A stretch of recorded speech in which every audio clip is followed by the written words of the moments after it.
Okay, so we are supposed to show that if y1 and y2 are solutions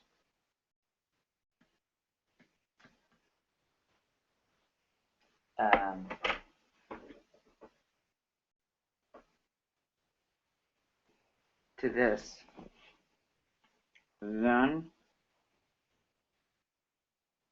y1 and y2 are linearly dependent, right?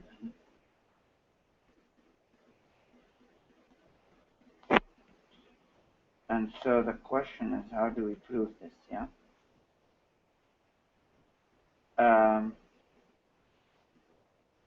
You remember that when we had this a function of x, we would use an integrating factor method to figure out what the solutions are like. And if you remember that integrating factor, we used to say, okay, let us multiply the differential equation by mu. And so we also multiplied this here by mu. Okay? With b being a function of x, and this is equal 0. And then we used to say, think of this going backwards. So now we are claiming that mu of x is equal to question mark, which is our integrating factor. And we used to say, okay, well, think of this going backwards to the product rule, where y times mu, the derivative of that,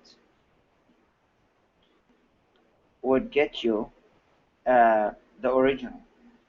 And then when we did that, we used to say, okay, well, the product rule says this is mu y prime plus d mu over dx times y equals 0. You agree? Which means what? Which means this guy has to equal mu times p, right? So that's what this means. So that means d mu dx equals mu times p, and then separate the variables. So by separation of the variables, we get d mu over mu is equal to p dx. And of course, this is function of x. P is a function of x.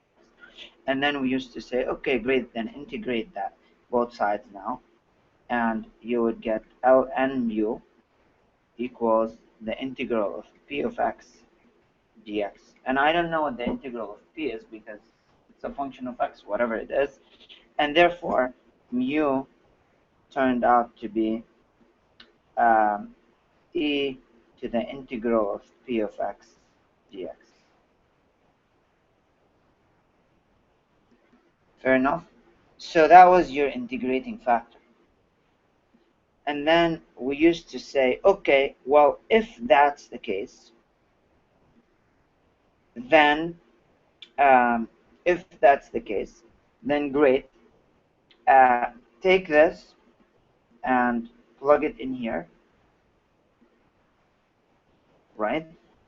And then we will get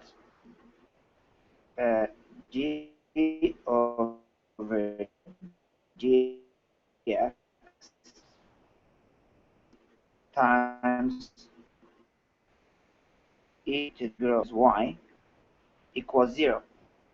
And then we used to say, okay, no biggie, multiply this dx on both sides and then integrate both sides. And of course, the integral will undo the derivative. And then we will get what?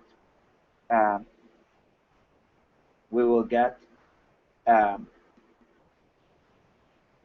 this will just get you e to the integral of p of x dx times y, and the integral of 0 is what? 0 dx. 0 plus c.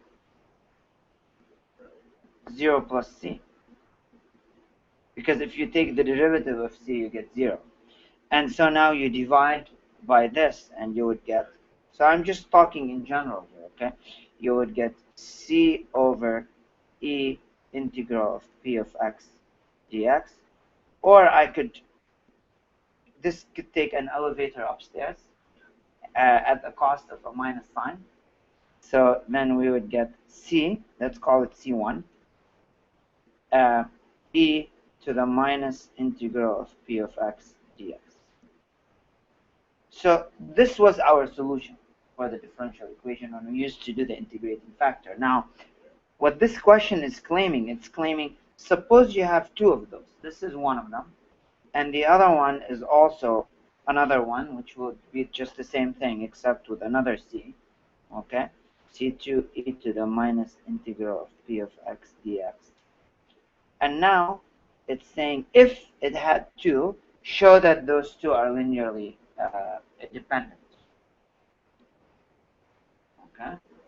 So then, if we already have came so far and, found out in general what those solutions are like, now we can take their Wronskian, and if we get 0, that means they're linearly independent. If we don't get 0, that means they're linearly independent. So let's go ahead and do that. So now we're going to do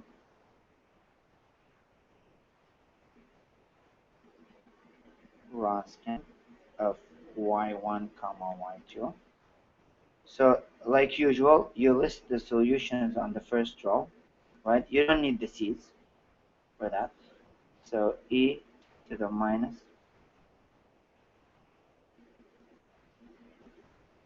and then here.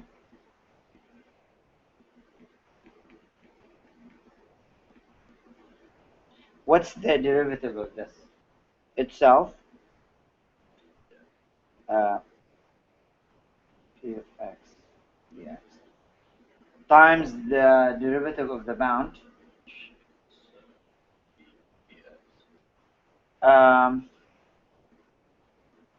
Derivative of the integral. That's true. And there's a minus sign. Right, so times minus p of x. And so is here.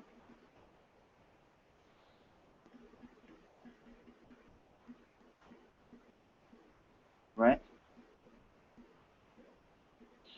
And you can clearly see, because they're the same, if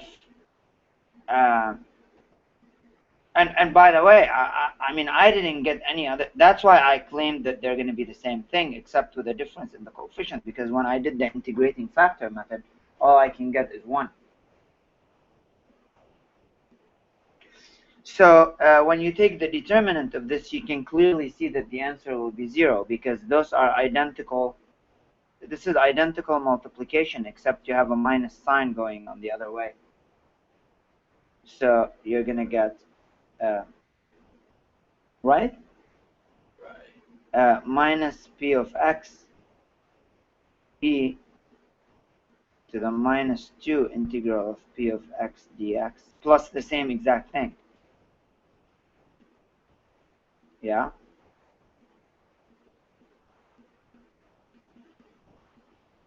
Which is 0. Therefore, y1 and y2 are linearly dependent, since the Wronskian turned out to be 0. So that completes the proof. Any questions?